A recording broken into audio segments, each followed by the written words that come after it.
안녕하세요, 다니쌤입니다. 제가 지금 서 있는 이곳 어디일까요? 네, 바로 이곳입니다.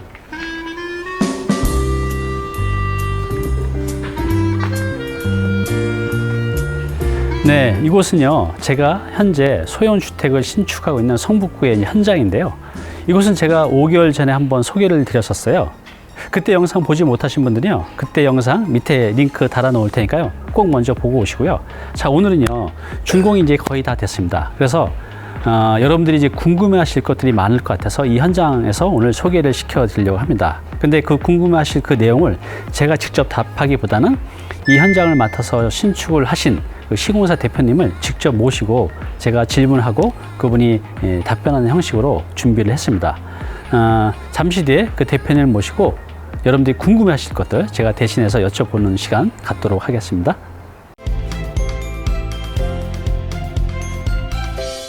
네, 지금 이제 옆에 서 계신 분이 제 건물을 이제 지어주신 시공사 대표님이십니다. 이분은 이제 시공사 대표님이기도 하지만 우리나라에서 최초로 주택 신축, 소형 주택 신축 책을 내신 분이기도 해요. 저도 그 책을 보고 많이 이제 공부를 했고, 실제로 지금 현장에서 이런 신축 시행을 하고 많은 분들이 이 대표님의 책을 보고 또 이 대표님의 강의를 통해서 많이 이제 배출이 됐습니다. 국내에선 드물게 이론과 실무를 다 갖추고 있는 이제 유일한 분인 것 같아요. 그래서 이분이 제 건물을 이제 지어주시는데요. 조건희 대표님이라고 합니다. 자, 인사 드릴게요. 예, 반갑습니다. 조건입니다. 네. 네, 그럼 지금부터는요, 우리 조 대표님을 모시고 이 건물을 지으면서 있었던 여러 가지 일에 대해서 제가 대신해서 질문을 드리겠습니다. 자, 첫 번째 질문이에요. 이 건물이 이제 단독주택이 있었는데 우리가 철거를 했잖아요. 근데 그때 텃밭기를 할 때 좀 문제점이 있었잖아요. 네네. 그게 이제 어떤 문제점이고 어떻게 해결하셨는지 네. 간단하게 답변 말씀해 주시기 바랍니다. 네. 여기 현장을 보시면 아시겠지만 그 도로보다 네. 약간 기존의 주택이 1.5m 높은 곳에 건축이 되어 있었어요. 네. 그래서 이거를 철거하는 과정 중에서 도로와 높이를 맞추다 보니까 자연스럽게 이제 토목이 수반됐고, 또 저희가 이 계약한 프로젝트 같은 경우에 이제 그 지하가 반지하가 네. 계획이 되어 있다 보니까 토목 작업이 이제 수반이 안 될 수가 없었는데, 오시면 아시겠지만 여기가 이제 경사가 좀 있는 지형이다 보니까 네. 텃밭기를 해보니 지하의 이제 지질이 마사토 집안이었어요. 근데 단순한 마사토면은 큰 문제가 없는데, 오랜 시간 동안 굉장히 단단하게 굳어 있는 상태의 마사토라서 거의 돌멩이 수준이었죠. 완전히 단단해서 일반 장비로는 파쇄가 되지가 않았어요. 그래서 특수한 장비를 사용해서 파쇄를 하다 보니 당연히 이제 시간과 비용이 수반이 됐습니다. 그 시간과 비용이 얼마나 들어갔죠? 작업을 면삭기라는 장비를 사용해서 작업을 했어요. 예, 그거는 일반 굴삭기에 이제 면삭기라는 장비를 장착을 해서 작업을 했다고 보시면 되는데, 이 도심이다 보니까 그 이웃된 건물과의 거리가 가깝고, 그래서 혹시 이제 진동이 발생하게 되면 문제가 생길 거라고 그렇죠. 생각이 돼서 면삭기 장비를 사용했어요. 그래서 면삭기는 쉽게 얘기해서 긁어내는 거예요. 그래서 마사토로 아주 단단하게 굳어 있는 것을 장비로 조금씩 긁어냈다고 생각하시면 됩니다. 네. 예. 방금 이제 말씀하신 것처럼 우리가 이게 신축을 하다 보면 예상하지 못한 이런 문제점이 생겨납니다. 이게 이제 비용하고 또 직결이 되잖아요. 다행히 이제 그렇게 큰 비용이 들지 않고 마무리했는데 정말 이제 다행입니다. 네, 이제 두 번째 질문입니다. 우리가 신축을 하다 보면 설계 변경을 할 수도 있고 가끔은 구조 변경을 할 때도 있어요. 근데 이 건물은 역시 설계 변경도 하고 구조 변경도 했는데 그걸 왜 했는지 또 어떻게 했는지 간단하게 말씀해 주시기 바랍니다. 저희가 이제 최초 도면을 받았을 때 원룸 구조의 천정고가, 그러니까 이제 층별 높이가 다소 낮게 이제 책정이 되어 있었어요. 너무 낮았었죠? 네, 그래서 뭐 일조권 문제도 있었겠지만 그래도 이렇게 높일 수 있는 방안이 있어서 아이디어를 내서 천정고를 좀 높일 수 있게끔 구조적으로 문제가 없게 검토를 했습니다. 그래서 비용이 한 100만 원 정도 소요가 됐어요. 근데 100만 원 정도 소요해서 굉장히 쾌적한 천정고의 주택을 만들었다는 데서 뭐 의미가 크다고 생각을 합니다. 네. 이제 방금 이제 말씀하신 것처럼 우리가 이제 건축을 할 때 이런 건축주나 또 이런 시공사의 아이디어가 굉장히 중요합니다. 이걸 모르고 그냥 진행했으면 건물이 굉장히 원하는 모양이 안 나왔을 거예요. 근데 우리 조건희 대표께서 직접 그 제안을 해줘서 층고를 높여서 제가 생각했던 것보다는 더 좋은 이제 건축물이 나왔습니다. 이런 것들이 굉장히 중요해요. 네, 이제 세 번째 질문입니다. 여러분들이 궁금해하실 것 같은데요. 우리가 도심에서 건물을 짓다 보면 민원이 항상 발생이 됩니다. 근데 그게 쉽게 해결할 수 있는 민원도 있고 또 굉장히 난해한 또 민원도 있어요. 이 건물 지으시면서 어떤 민원이 있었고 또 어떻게 해결하셨는지 간단하게 또 답변 부탁드리겠습니다. 사실 앞서서 말씀드린 대로 토목공사 중에 지하의 지질로 인해서 이제 작업이 좀 늘어지고 그다음에 먼지도 많이 발생될 우려가 있어서 걱정이 많았었는데 저희 같은 경우에는 사전에 이제 그런 작업을 하기 전에 주변 분들에게 인사를 좀 하고 미리 소통을 해서 문제 발생이 없도록 그렇게 노력을 했고요. 그리고 대부분 제가 이제 여러 현장을 경험하다 보면 소통을 하게 되면 큰 문제가 없습니다. 악의적으로 민원을 제기하는 분이 아니라면 대부분 소통을 하면서 문제 없게끔 하고 또 민원인들 같은 경우에 어떤 작은 민원이 발생했을 때 현장에서 즉각적으로 대처할 수 있도록 현장 소장이라든지 항상 이렇게 상주를 하면서 대응을 하게 되면 악의적인 큰 민원으로 이렇게 번지지 않고 정리가 되는 경우가 많습니다. 그래서 이 현장도 큰 민원 없이 잘 마무리가 됐습니다. 네. 그래서 우리가 이 건물을 짓다 보면 항상 이제 민원이 생기게 되는데 방금 말씀하신 것처럼 여기 소장님이나 또 여기 시공사 대표님이 그 민원인들과 어떻게 대응하냐가 굉장히 중요해요. 근데 이런 걸 대응을 적절히 못하면 공사 정말 힘들어지거든요. 그래서 이제 시공사 분들의 이런 민원 대응 능력 굉장히 중요합니다. 네, 우리가 건물을 신축할 때 가장 중요한 게 건물의 컨셉이거든요. 또 외부, 또 내부 이걸 어떻게 하냐에 따라서 건물의 경제력이 달라지죠.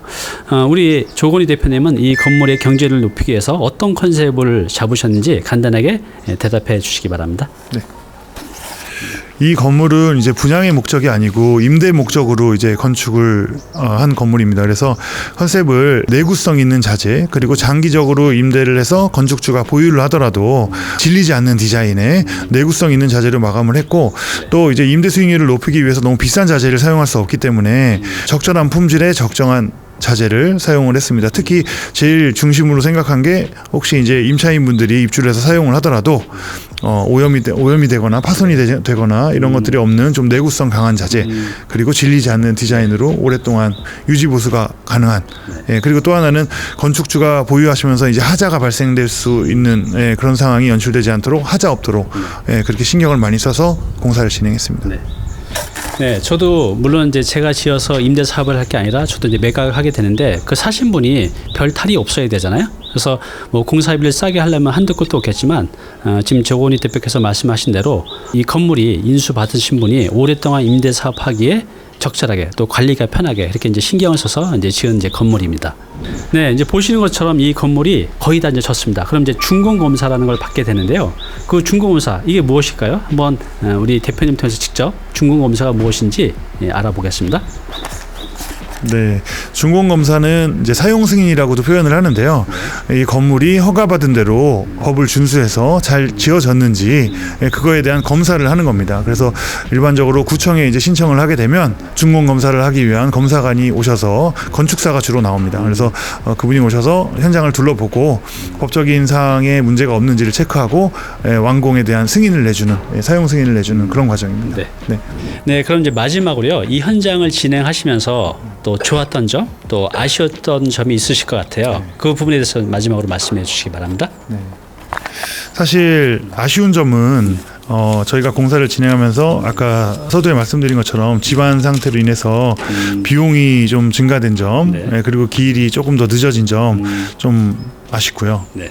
좋은 점은 사실 이렇게 훌륭하신 담임쌤과 작품을 할 수 있다는 것 자체가 굉장히 영광이었고 또 저 같은 경우에 개인적으로 여러 현장을 진행하면서 그 건축물을 완공하게 되면 굉장히 뿌듯합니다. 그리고 사실 저보다도 더 오래 살 수 있는 한 50년 이상 살 수 있는 건물을 또 지은 거기 때문에 그런 작품 활동 자체, 건축 자체가 저한테는 굉장히 좋은 일이고 뿌듯한 일입니다.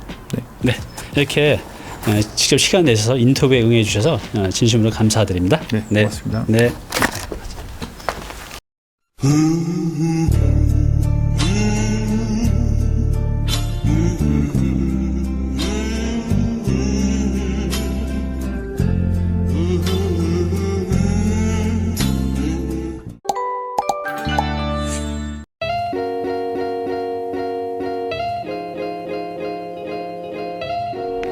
네, 좀 전에 우리 시공사 대표님을 모시고 여러분들이 궁금해할 만한 질문을 하고 또 답변을 들었는데 도움이 되셨나요? 네. 근데 여러분들이 정말 궁금한 게 있으시죠? 뭘까요? 전 알고 있습니다. 이것이 할 때 돈이 얼마나 들어갔고, 그래서 이거 얼마에 팔 수 있는지, 그래서 얼마나 났는지 궁금하시죠? 이거 사실 오픈하기가 좀 되게 예민한 문제인데 제가 우리 시청자분들을 위해서 그냥 오픈하겠습니다. 정리를 해봤는데요. 이걸 살 때 토지 매입 비용이 한 5억 1천만 원 들어갔습니다. 취득세비 포함해서요. 그 다음에 건축비는 약 5억 5천 정도 들어갔고요. 기타 비용이 한 1억 정도 들어갔습니다. 기타 비용이라고 하면 뭐 건축 설계비, 용역비, 민원 비용, 기타 여러 가지가 있는데 대략 한 1억 원 정도 들어갔습니다. 그래서 제가 총 들어간 돈은 한 11억 한 6천 정도 되거든요. 자, 그런데 이 11억 6천을 다 제 돈 갖고 한 건 아닙니다. 대출을 7억 5천을 받았어요. 그래서 실제로 제가 들어간 돈은 한 4억 2천 정도만 가지고 이 건물을 지은 겁니다. 자, 그러면 이거를 제가 임차인을 다 맞춰놓고 이제 매각을 진행할 텐데요. 이거 얼마에 팔 수 있을까요? 물론 이제 정해진 금액은 없지만 이 정도 되면 제가 부동산에 몇 군데 확인한 결과 한 15억 전후 가능하다고 이제 말씀을 하셨어요. 그러면 제가 들어간 돈은 11억 7천인데 15억에 팔면 세전으로 한 3억 정도 남는 거잖아요. 근데 순수 제 자본은 한 4억 정도 들어갔어요. 그래서 자기 자본 대비 수익률을 따져보면 한 60, 70% 되는 거죠. 세전으로요.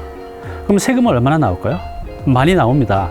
이게 3억이 넘어가기 때문에 한 40% 정도 이상이 세금이라고 보시면 돼요. 그러면 3억에 40%면 4, 30, 1억 2천, 그죠?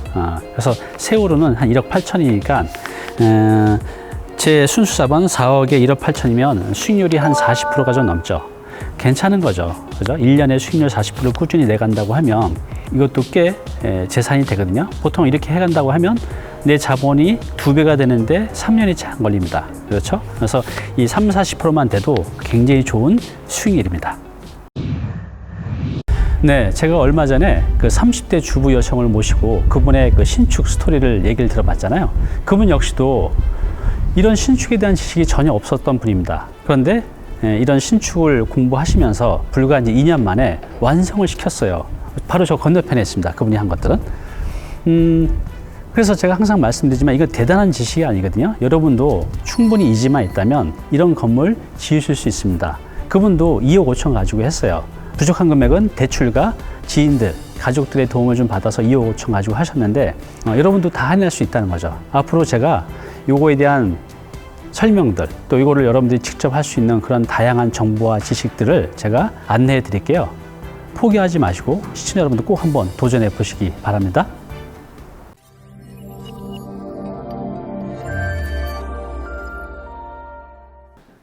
네, 오늘 정보 도움이 좀 되셨나요? 앞으로 이런 정보 계속 받아보실 분은요, 여기 구독 부탁드리고요. 그 다음에 오른쪽은 제가 추천한 영상입니다. 꼭 한번 보시기 바랍니다.